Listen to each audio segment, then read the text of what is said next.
সুখবর যে অবশেষে নবান্নে টাস্ক ফোর্স নিয়ে বসেছেন মাননীয় মুখ্যমন্ত্রী সবজি সহ অন্যান্য জিনিসের দাম নিয়ন্ত্রণ করতে। কিন্তু এত দেরি কেন? আপনার টাস্ক ফোর্সকে এর আগে কিছু জানায়নি?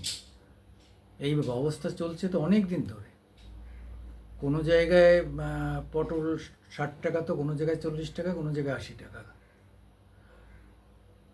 কোনো জায়গায় বেগুন 60 টাকা, তো কোনো জায়গায় 80 টাকা, কোনো জায়গায় 100 টাকা, আবার কোনো কোনো জায়গায় নাকি 200 টাকাও। তো এই যে কেন হয় এটা?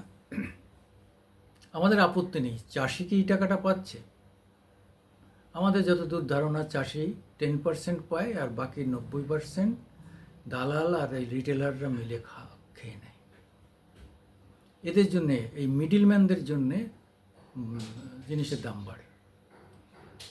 এরা চলে যাবে একদম সে ম্যাটারডোর নিয়ে খেতে, পুরো ক্ষেত কিনে নেবে একটা মুক্তা চুক্তিতে। তাতে হয়তো দেখা গেলো যে 10 টাকা ভেন্ডির বা 10 টাকা চিচিঙ্গা ইসের দাম পড়ছে। তারা সেইটা বা বেগুনের ইয়েটা কিনে নিল 15 টাকা করে, পুরো ক্ষেত কিনে নিল। তাতে ওদের হিসাব করলে 10 থেকে 15 টাকা পড়ে, এবং ওইটা তুলে এনে কলকাতায় বিক্রি করবে 60 টাকা, 50-60 টাকা। কত গুণ হলো? তো এই যে অবস্থা, এই অবস্থার হাত থেকে রেহাই পেতে গেলে এই যে মিডিলম্যানদের ধরতে হবে, এদের উপর চাপ সৃষ্টি করতে হবে। বহু জায়গায় মান্ডি করে, মান্ডিগুলো তো আর চলে না, মান্ডিতে কেউ নিয়েও যায় না, যে যার মতো করে এরা গাড়ি নিয়ে যেয়ে বিক্রি করে নিয়ে, মানে কিনে নিয়ে এসে কোলে মার্কেটে রেখে দেয়, ব্যাস। তারপরে ইচ্ছা মতো দর হাঁকিয়ে ওরা বিক্রি করে। আবার কখনো কখনো কৃত্রিম অভাব তৈরি করে, মাল পাওয়া যাচ্ছে না, ব্যাস। আমার বহু পুরনো একটা ঘটনা মনে আছে, যে তখন হঠাৎ করে লঙ্কার দাম বেড়ে গেল। তো তা কী করা যায়? এবার মানে বাসন্তীতে চলে গেলাম। সেখানে গিয়ে দেখছি যে লঙ্কা কেউ তোলে না। কেন? লঙ্কা তুলতে যে পয়সা, সে পয়সা আমরা পাই না, কাজে ওখানে পচে যাচ্ছে। লঙ্কা তুলতে গেলে তো একজন 2-3 জন লেবার লাগাতে হবে। বলছে লেবার লাগিয়ে সেই পয়সা এখানে উঠবে না, ফলে আমরা লঙ্কা তুলছি না। ভাবো, অথচ এখানে লঙ্কার দাম এত। একটা সময় তো শোনা গিয়েছিল যে এখান থেকে লঙ্কা যাচ্ছে না, বাংলাদেশের লঙ্কা নাকি 600-700 টাকা কেজি হয়ে গেছে। মানে ভাবা যায়।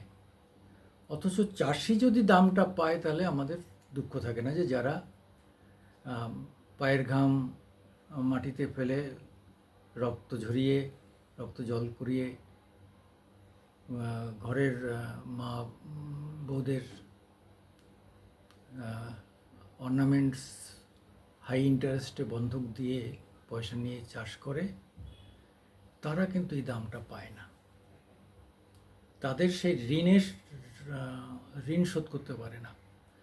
তারা যদি এই দামটা পেত, আমাদের কিচ্ছু বলার ছিল না, কিন্তু তারা পায় না। পায় মাঝখানের কিছু ফোড়ে, তারা সকালে কিনছে, বিকালে বিক্রি করে দিচ্ছে।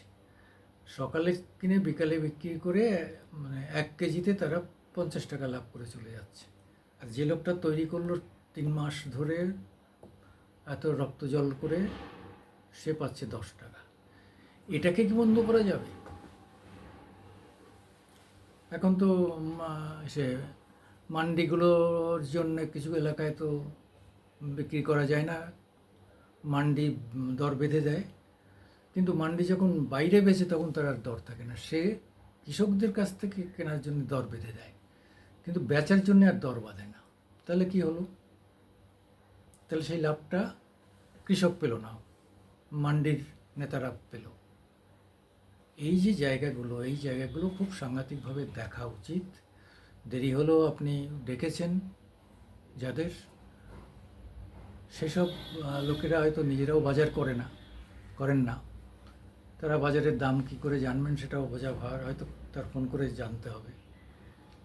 কিন্তু আমরা যারা বাজার করি তারা বুঝতে পারি যে একটা বাজারে এক বাজারেই 3-4টে রেটে বিক্রি হয়। এই জায়গাগুলো খুব সাংঘাতিক। এখন অনেককে জিজ্ঞেস করি, ভাই তুমি কেন কুমড়ো 40 টাকা বেচছো, ওরা তো 30 টাকা বেচছে। বলে, দাদা আমার এই কেনা পড়েছে, সেই বাঁকুড়ার থেকে মাল এসছে, আমার কেনা পড়েছে এই রেটে। কী বলা যাবে? এইরকমই অবস্থা আর কি। সেই জন্যে সরকারের সারা বছরই সমানভাবে সাধারণ মানুষের স্বার্থরক্ষা এবং কৃষকের স্বার্থরক্ষা এই ব্যালেন্স করতে গেলে চেক অ্যান্ড ব্যালেন্স রাখতে হবে 365 দিন। দিদি, এই একদিনে এদের ডেকে নিয়ে আপনি একটু বকে জোকে দিলেন, আপনি বিরাট মাইলেজ পেলেন টিভিতে, মিডিয়াতে, কিন্তু আপনি কালকে ভুলে যাবেন। কেউ বাজারে কিচ্ছু হবে না, বাজার যেখানে আছে সেখানেই থাকবে, আপনার কথারও কোনো দাম দেবে না, কেউ দেবে না।